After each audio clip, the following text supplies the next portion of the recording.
ladies and gentlemen. She's back, the Lightning Mcqueen. Still in great condition. Has some new stickers on her. And yes, I know it's a boy's car, but us boys, we call everything a she. So right now, I'm gonna turn on the car to show you that it still works.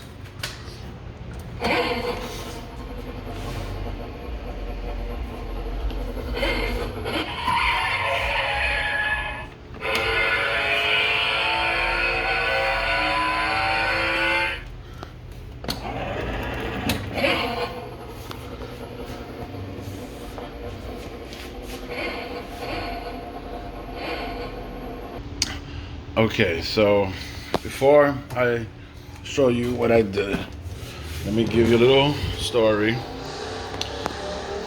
how I was able to diagnose the problem and get straight to the source. When I first got my hands on this car, it had the original battery, but the car wasn't charged for a long time.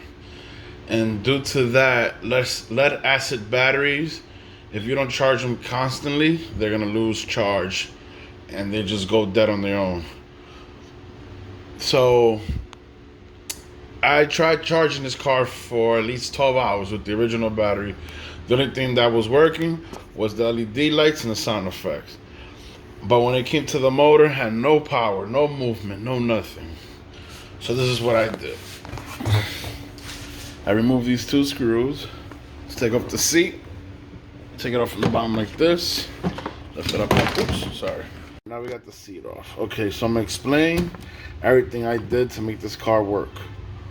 So the first thing I did was remove the original battery, which is a long battery. It's like that long. And I took it out and I checked it with a multimeter.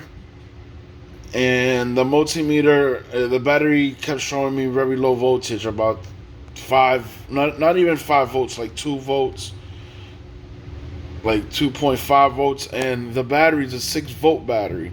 So I knew that the battery was already damaged.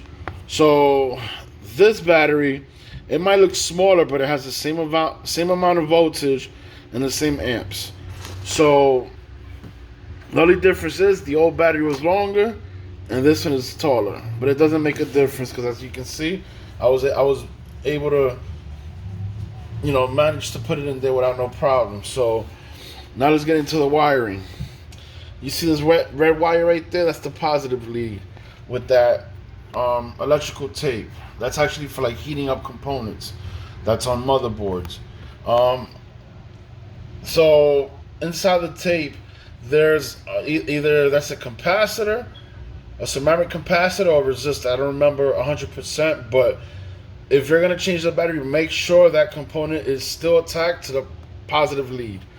So what I did was the part that I desoldered from the original battery, I just added a wire to the component and soldered it to the battery. And then with the negative lead, that's what I did the same. I took it off from the original battery and put it on that battery. And the moment I did that, everything started working perfectly. Okay, so sorry about the motorcycle.